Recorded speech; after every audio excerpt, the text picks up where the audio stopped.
This is the video we've all been waiting for. This is the information we've been waiting for. It's been a while. Shut the fuck up. This video here, this is it. It's the Echo weapons, and this is going to define what regions we take, other than really, yeah, actually, tier 6 and tier 8 relics don't really matter at this point now, right? This is going to define, like, the final regions for a lot of the builds, I think, out there. So we have the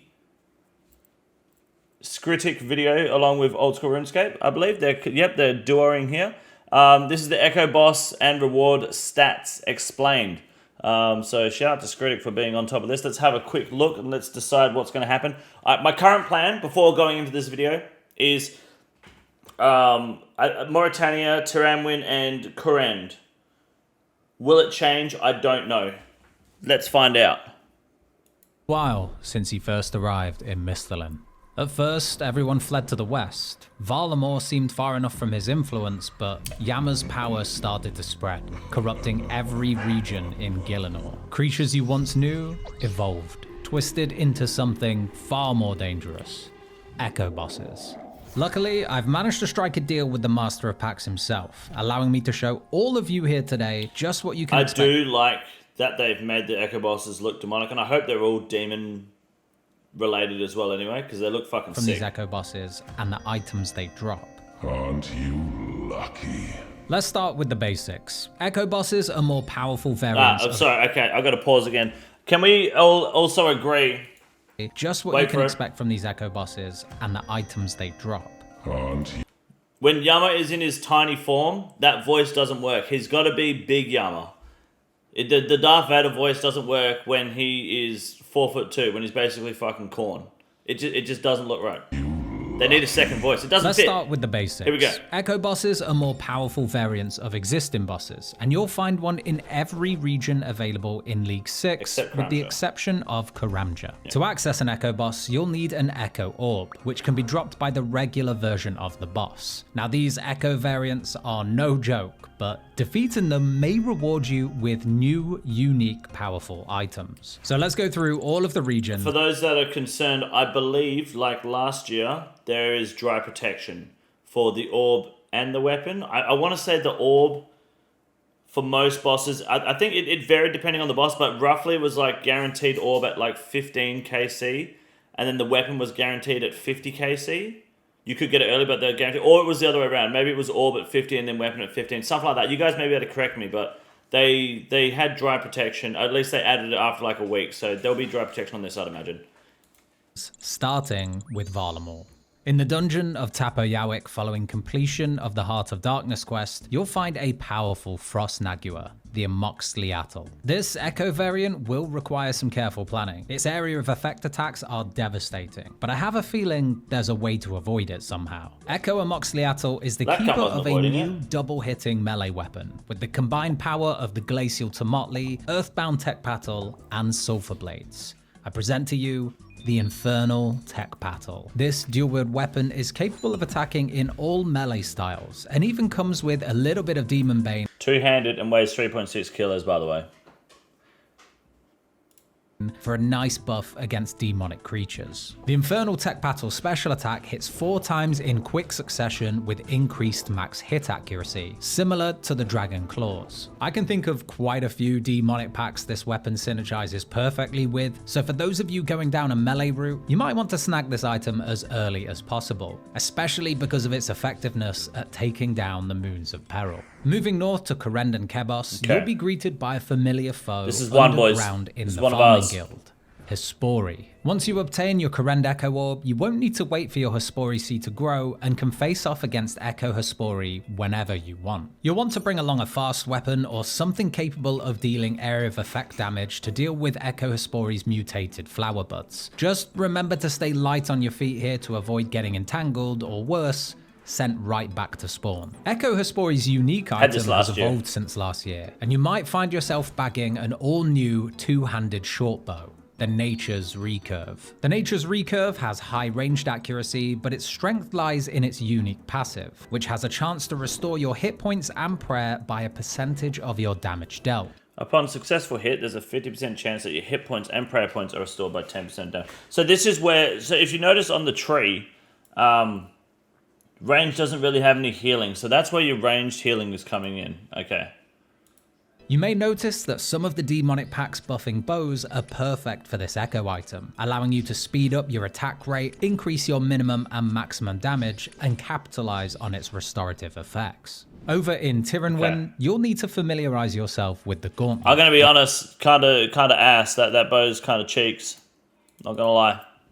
Where the Hunlif awaits you. Basic mastery of overhead prayers, gear switching, and movement is crucial for coming out on top against the Echo Hunlif, but the reward is well worth it. The Crystal Blessing is making a comeback in League 6, except this time it's even more powerful. In addition to its chunky prayer bonus, while equipped, the Crystal Blessing applies the crystal armor effect to all melee weapons, and this year it even applies to powered staves. You'll even find that this improved Crystal Blessing expands its passive bonuses by giving you magic accuracy and magic damage per piece of the crystal armor worn. More accuracy, more damage for all combat Yeah, that's massive. So we were anticipating this earlier. That is so big for mage builds. It actually fucks. The only time you shouldn't be taking, if you want absolute maximum damage, the only time you shouldn't be taking Tyrannwyn really is if you're going a Thorns build. If you're going like defense Thorns, then you don't really want crystal armor. Otherwise, no matter what you do, no matter how you build, unless you were going pure ranged, I think maybe crossbow. Even then, not. Oh yeah, unless you're leaning into either heavy ranged or Thorns, any mage or melee build, you should be taking full crystal, 100%, 100%. There's no cap on Zora in powerful leagues, weapon combinations and demonic pact possibilities. Let's move on to Kandarin. We knew that was going to be fucked on melee, but it's also going to be cooked on mage as well, for sure. League's memes is now the absolute powerhouse for magic users. 93 Slayer and some face protection will be required to access the smoke dungeon and face off against the thermonuclear smoke devil. Careful timing and clean movement will prevent you from getting absolutely stacked out against this variant. And this year, Ecothermy drops not one, but 2 echo items. Harnessing the power of the elements and returning from last year, the Devil's Element. This offhand magic item provides magic damage and prayer bonus while enhancing the power of elemental spells. With the Devil's Element equipped, any elemental spell attack against the target will act as if the creature has an additional 30% elemental weakness to the element Only you're 30%? using. This means that in addition to buffing existing elemental weaknesses, you'll be able to apply elemental weaknesses to NPCs without an elemental weakness, making magic effective everywhere. On top of the Devil's Element, Ecothermy will have a chance to drop a new one-handed elemental staff, the Shadow Flame Quadrant. This staff acts as an infinite source of basic elemental runes and can auto-cast from all spellbooks. In addition to its impressive boost to your magic damage, the Shadow Flame has a passive effect. Melee strength. When using the standard spellbook, the staff will fire a secondary magic projectile that deals a portion of the damage of the first projectile. This is similar to the Twin Flame staff, but with far better results. In addition to this, when using elemental spells, this staff will always use the element which your target is weakest to, regardless of the elemental spell you cast. Kandarin stocks just went crazy. In the north reaches of Gielinor is I'm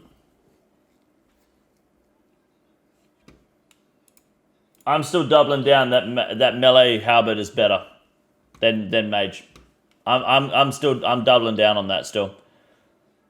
Personally, I think the 7-tick halberd sounds way more fun than a fucking twin flame staff that can cast surge spells. I'm sorry, boys, but 7-tile halberd that can blind bag into 5 scythes in a fucking row. It's a no-brainer. The Fremennik province. Personally. And we'll be returning to Waterbirth Isle, where the kings patiently wait for their next victim. The Echo Dagonoth kings are ruthless, attacking in quick succession. Yeah, this was a good fight. This was a really fun fight So to you'll do. want to brush up on your prayer alternating if you want to have a chance at getting an all-new, powerful Echo item. V's Helmet. This is League 6 best in slot helmet with incredible stats. Let's have a look here. 12 helmet, same strength bonus, right? Same strength bonus as Torva. Not as defensive as Torva. Less prayer bonus than Torva. Okay. That's across the board. No and not overplayed only accuracy. does V's helm count Okay. as an imbued Slayer helm, but it also has a small chance to completely negate damage taken. When this effect triggers, your next special attack within a generous time window costs 0 special attack energy, making it an invaluable piece of equipment if you're looking to get up close and personal while dishing out massive damage. Asgarnia is up Yeah, next. I won't be taking that. To be honest, that helmet sucks ass. Massive nerf compared to the ring and neck from last week. Yeah, that helmet sucks. That's an L for Fremennik personally. I was curious about the helmet, but the helmet is out DPS'd by the Oathplate helmet, by the Christo helmet, and it's got tri-breed capability. But I mean, if you go Mauritania, you can get a Slayer helmet anyway. I wouldn't waste my time. The ring and neck was so big last year in comparison to that. Yeah, that's an L for me personally.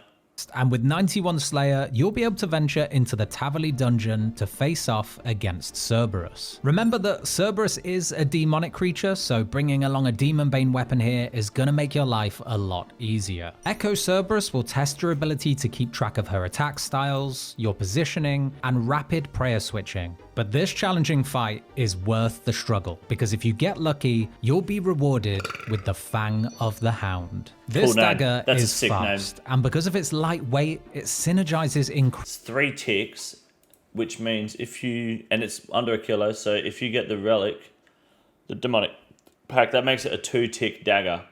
Okay. incredibly well with some of the demonic packs. The Fang of the Hound has a unique passive effect that grants the user a small chance on hit to cast the Flames of Cerberus, a fire elemental spell with a base max hit of 10 that scales with your magic strength. It's worth keeping in mind that this spell effect does count as a fire spell, benefiting from exploiting any targets weak to fire. And we're not done there, because in addition to its passive, this weapon does have a special attack costing 50% energy, which performs an instant hit. Combining this with demonic packs that restore special attack energy makes this weapon extremely fun to use. Hold on.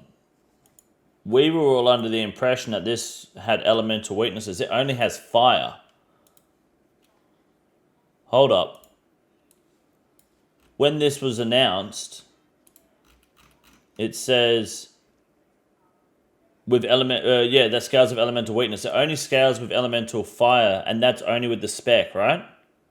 Demonic packs. The Fang of the Hound has a unique passive effect that fire grants the spell user effect. a small chance on hit to cast the Flames So of the elemental effect with this dagger is a small chance, and it's only fire. So Cerberus, that's a significantly fire elemental spell weaker with a than we base max intended. hit Yeah, of 10 that scales that's not with your very magic good. strength. Personally, It's worth keeping in mind that this spell effect does count as a fire spell, benefiting from exploiting any targets weak to fire. And we're not done there, because in addition to its passive, And I'm not going this special weapon attack does either, have a so- special attack costing 50% energy, which performs an instant hit. Combining this with demonic packs that it's restore special attack and with, energy makes a this small weapon chance as well, yeah. extremely fun to use. We'll have to cross the ditch for this next one because we're heading into the wilderness. The King Black Dragon is making a return as the Wilderness Echo Boss in League 6, and status effects are its speciality. So you'll want to come prepared with some anti-fire protection, anti-venom, and some quick movement to avoid getting frozen. And for this year's Wilderness Echo item, I've got a question for all of you. What's better than one crossbow? 2 crossbows, baby! This is the King's Barrage, a set of crossbows that fire 2 bolts, one counting as a standard ranged attack and the other enchanted with magic, acting as an ice spell and freezing your target in place for 14.4 seconds, regardless of if your attack hits or not. That's Don't worry, cool. there's even a Guaranteed toggle freeze. effect for the freeze, so you aren't freezing things you don't want to. But just imagine for a second, slapping a combination of crossbow and magic demonic packs together with this thing, you'll become incredibly accurate, freeze targets, heal yourself, and dish out immense damage at the same time. Let's move on and see what more hold on. They didn't show us the stats of the crossbow. Did they? There was no stats, right? wilderness. The King Black Dragon is...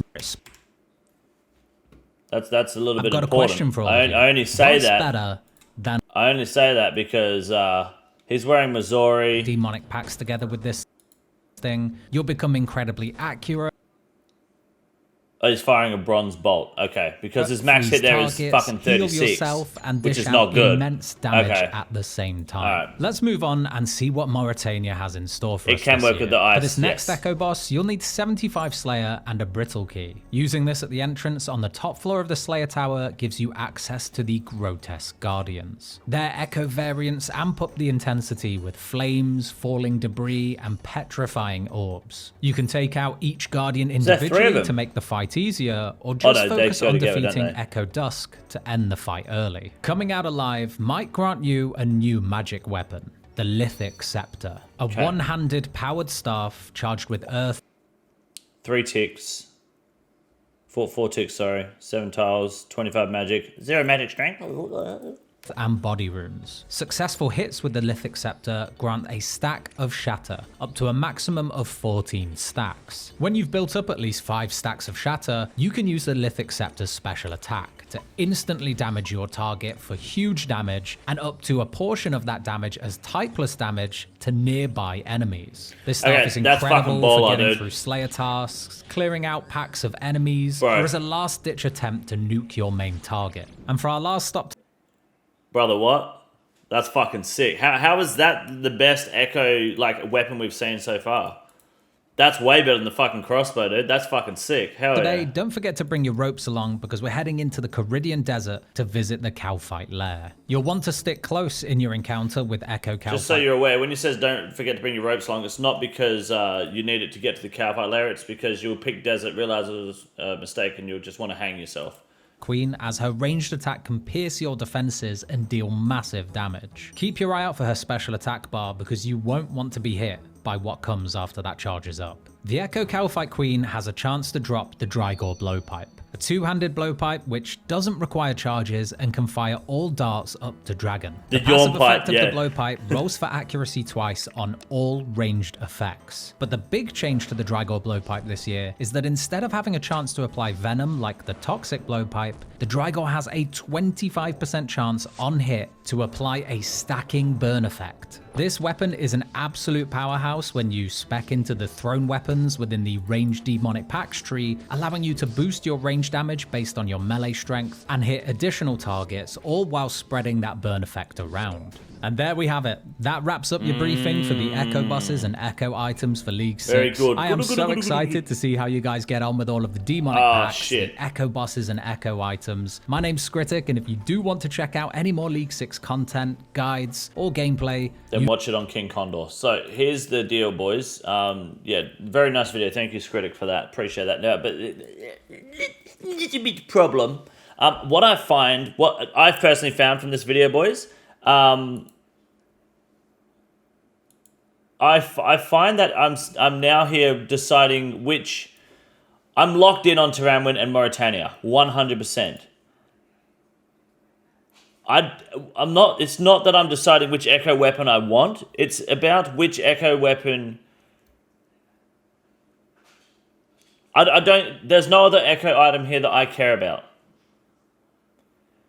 Somewhat disappointing. If you have Taramwin, the Fremennik helmet is completely irrelevant. Fuck that.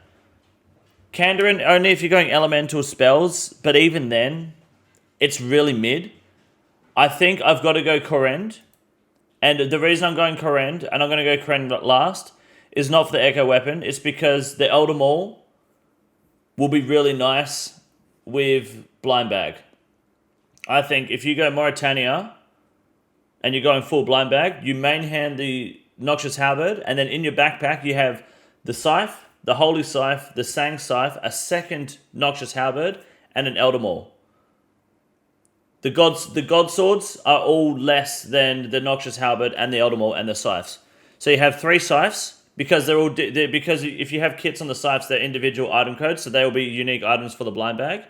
And then the Elder Maul and the Noxious Halberd, you can have one in your bag and in your hands, and they're both bigger than God Swords. So I reckon run those, and that's like the best Blind Bag effect you're going to have, other than maybe having 5 different Dark Axes at different, like Dark Axe 25, 50, 75, 100, and then unused, and then 1 HP Dark. But then you got to get 5 Dark Axes down to different degradations. Fuck that. Are kits boosted?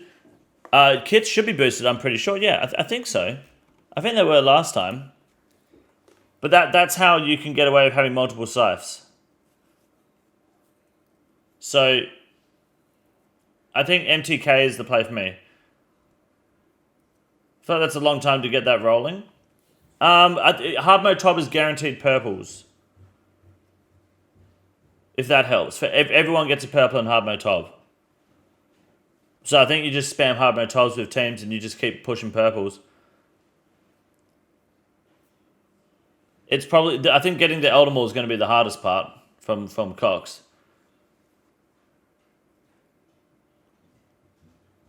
I'm going Mori Tiranwin. Why do Mori first over Tiranwin? Mauritania is easier to do first. Kits specifically. Getting kits, that's going to be the hard part. I think. I don't recall... man, I don't recall if kits were boosted. I think we might be able to find out on here. Boosted drops. Someone here might be able to know. Mauritania. Excuse me.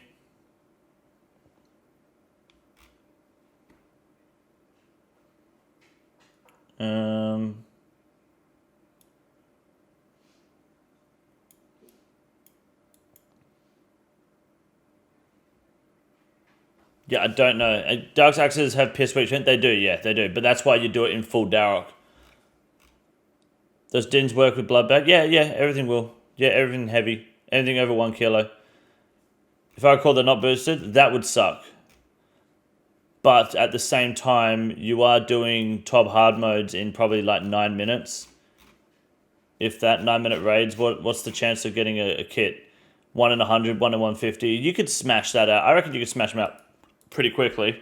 That's only 6 hours of Tob, roughly. Might be okay. You would have crystal. Yeah, that's the thing. You'd have the Darok one is only if you got full Darok and 5 different axes. Otherwise, you wouldn't touch it. Like that's. I think full crystal, 3 different scythes,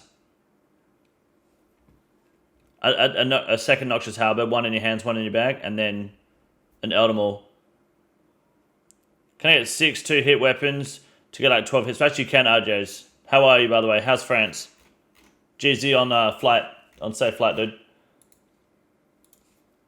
Yeah, if I go T, you're basically forced to do mage or melee. No, you can still do both. The Karen weapon it's kind of mid. I'll be honest. Where is that again? Let me have a look.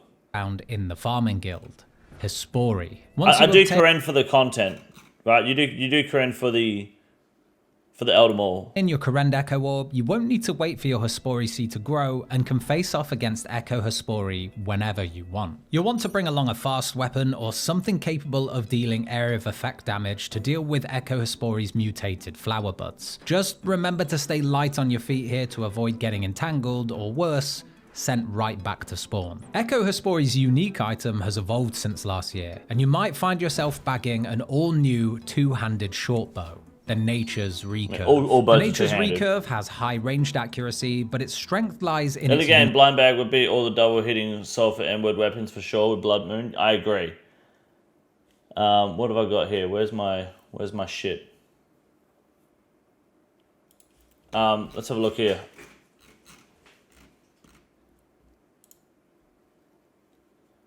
The 200 IQ build here. Alright. Now... The main thing to note here is that if I'm going Korend, which it doesn't show Korend on here for some fucking reason, so I need that information on the left-hand side,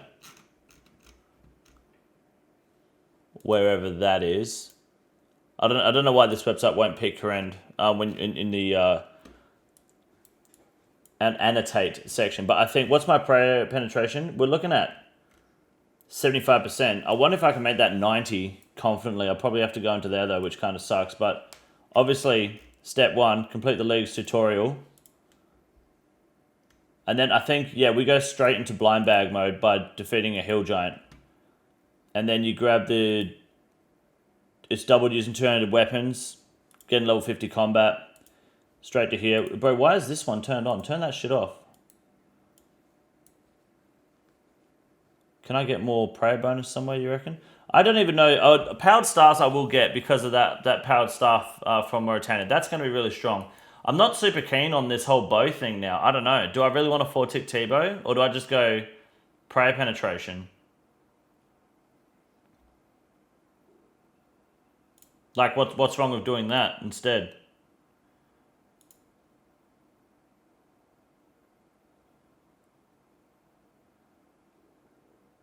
If I go 90% prayer pen,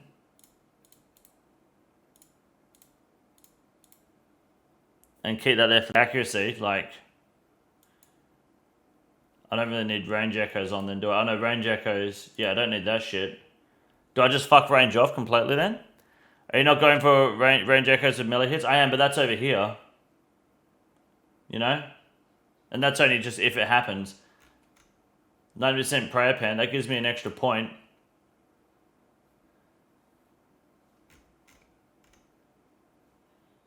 I don't see myself really special attacking. Regenerating runes don't matter.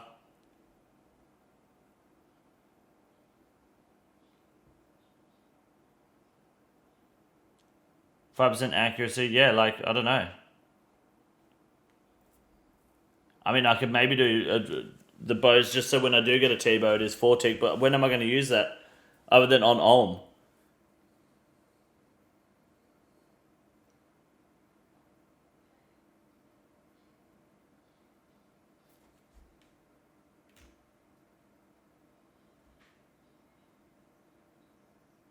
Yeah, I don't know. I'll link mine when I'm at the desk. Yeah, no worries. Isn't prayer pen dog water? Bro, all Echo bosses going to have prayer penetration. Like, if I've got to do, where is he? The Hunlith. Mastery of overhead Imagine having prayer prayers, gear penetration. You don't switching, have to switch and movement is weapons, crucial you for just hit coming him. out on top against the Echo Right? Hunlith. Look at, but the reward Hespori. is well worth it back to spawn. Echo I don't know if you Hespori's can see unique it, but item last has year evolved it used to have overheads and you just hit straight through them. Dagonoth Kings. Who else have I got to fight? Grotesque Guardians. You can just kill Dusk. And then who's my other one going to be? I can't remember now. Oh yeah, the one at the start, the Amoxicillin. Yeah, they'll have overheads, dude. You want to hit through those. Pro penetration fucks them. Did something change? I thought pro pen was not that important. People say it's not that important, but last year it was important. Pro penetration made the Echo League so much better. Doing the boss properly was quicker last year. Yes, but you only had 60% prayer pen last year. If you have 90% this year, I'd imagine it'll be faster, especially because your attack speeds are slower this year. But I'm when I'm looking at these weapons, I don't know now because that Echo weapon is kind of shit. I was going to rely on the T-bow anyway, so I might still just do that. 3 here.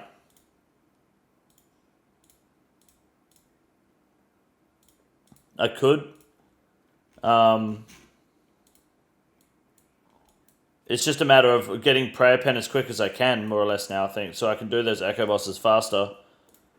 I've got to go with the accuracy here after, what? By the time we can get overheads, we're all going to do a mass Huey Cotta kill on stream, so everyone gets that point. This will be point number 7, which will probably be Karamja, Killer Steel Dragon.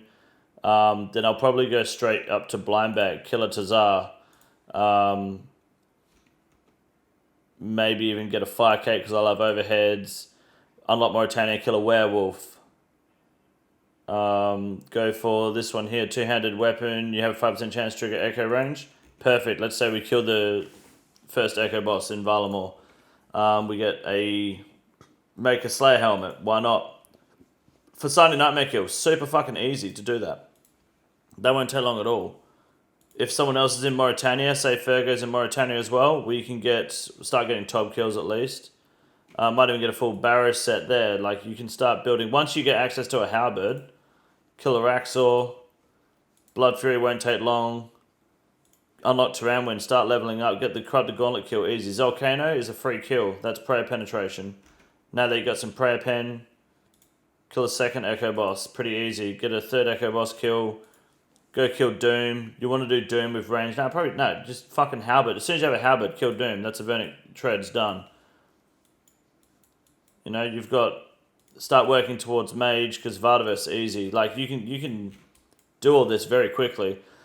4 points into Mage earlier for Hunler for 1 tick staff. 1 tick staff, lose 8 max hit, or do you reckon increase attack range on the halberd? Could you make multiple halberds and blind bag them? Though you are probably right, actually. Early powered stuff for 100 would be fucking bowler, actually. You are right. Yeah, that'd be big. Where's the crystal one in...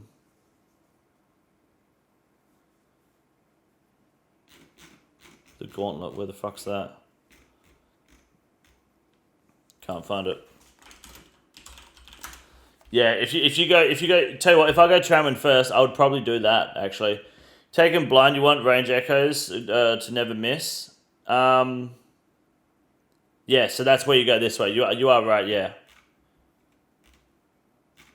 Where's the crystal halberd? How much does that weigh?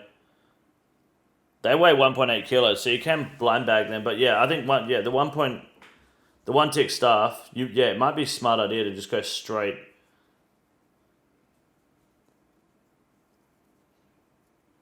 Fuck, that's a good point, actually. Oh, shit, I didn't mean to clear. Fuck. Okay, so maybe if I go your first complete league tutorial into there, then unlock blind bag. Still unlock blind bag, because I think blind bag's going to be good getting early levels, but then level 50 combat, melee prayer. Once you have melee prayer, everyone kills Huicoddle, that's accuracy. Unlock Crownja, Steel Dragon, Tazar, and then we unlock Tyranwin, and we kill a Black Dragon, and then we do Zolcano, and then you can pretty much do the Gauntlet, right? That's Corrupted Gauntlet done. Do Corrupted Gauntlet, and you unlock probably double, melee range doubled with using two-handed weapons, because that helps you with the halberd in the gauntlet as well. Then when you've done that, you can go kill Zora, that's a Toxic Blowpipe. Assume you can get a corrupted weapon by then, and that's where we turn this off, by the way, that's off. I put that point somewhere else. I need to find where I want to put that point, to be honest. I don't know yet. Need to find a bonus point, but in the meantime, we go into more combat with corrupted weapon, do the fight caves. By that point, we're also going to have an echo weapon, an echo boss done, and with the crystal armor, probably 2 echo bosses done. Yeah, Avernic Treads. Yeah, okay, and then you go. Yeah, so maybe Tramwin first. That's actually a fucking smart play. Pushes overheads and runs staff and halberd. Yeah, okay. Yeah, Tramwin first. Mauritania, then Karen last. Yeah, that's big. Theory crafted more of this than any other single thing in OSRS. Yeah, you're right. But it's fun to kind of go through these plans. If I go Abundance first, I can make that Blood Fury early on for a free combat point. And the Blowpipe early. Hot Foot, probably stick to Hot Foot. Evil Eye. Transmutation, Soul Harvest, 100% Soul Harvest. I still don't know what this is going to be. I'm not going Flow State. I'm going to reload into Larcenist and then Minion. Yeah. That's big. That's what I think the play is going to be. That's what I'm going to go with. But that's just me. That's my build. That's my opinion. I think unless you are specifically building into Thorns, you should be considering Tyranwin, because that is a big item. Like, unless you want tank, no matter what you do, Tyranwin is the play. Oh, unless you go crossbow wilderness and you're going crossbow tank, but then again, that's Thorns tanking, right? So you'd want tank gear. But if you're going mage or melee of any kind, you go Tyranwin, you get that crystal armor, you don't touch Fremenic, you don't look back.